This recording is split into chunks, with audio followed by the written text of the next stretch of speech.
Hello. Let's talk about Chapter 12 homework.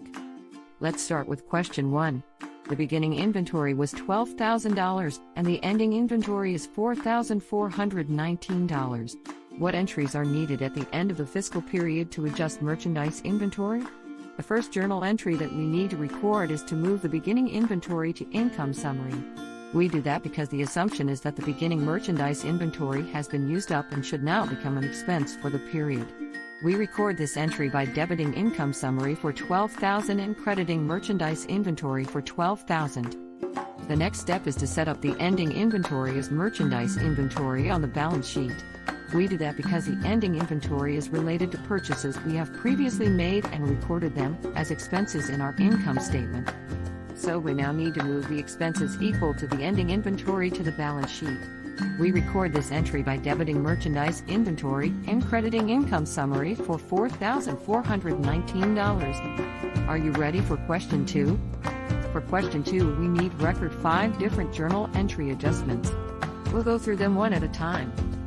For the first journal entry, we need to record an allowance for doubtful accounts. So let's read the directions together. During the year 2021, Samsung Company had net credit sales of $1,010,000. Past experience shows that 0.5% of the firm's net credit sales result in uncollectible accounts.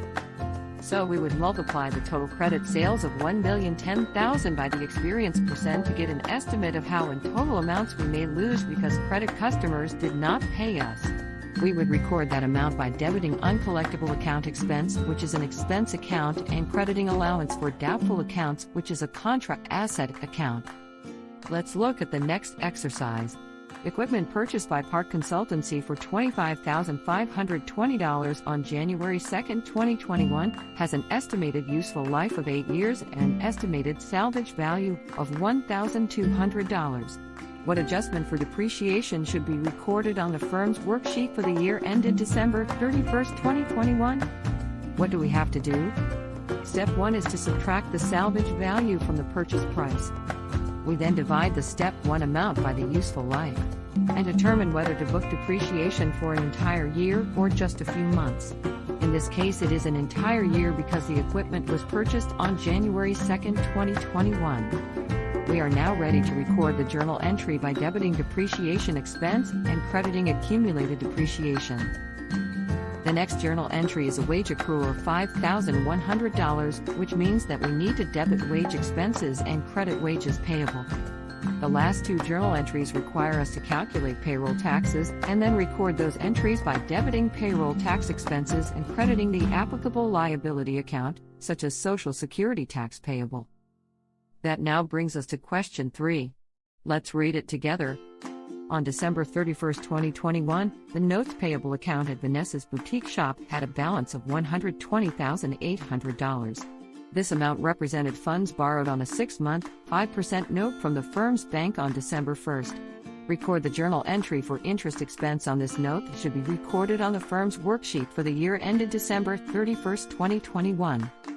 Step 1 is to calculate the annual interest amount by multiplying the note payable balance by the interest rate. We then need to determine the number of months that we need to accrue interest for.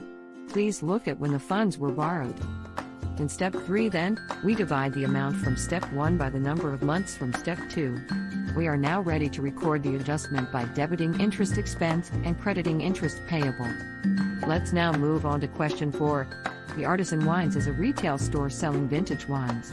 On December 31, 2021, the firm's general ledger contained the accounts and balances below. All account balances are normal. There are 10 adjustments we need to book and prepare the entire worksheet. We'll start by transferring all general ledger balances to the worksheet as either a debit or credit. Be sure that your debits and credits balance. The next step is to record all the adjustments in the adjustment column of the worksheet. These adjustments are adjustments that we learned about in this chapter, such as the inventory adjustments, unearned income, interest payable, as well as the wage and payroll tax payables, or they are adjustments that we learned about in Chapter 5, such as the prepaid expenses, depreciation, and supplies on hand. Once you have entered all adjustments, ensure that debits match the credits.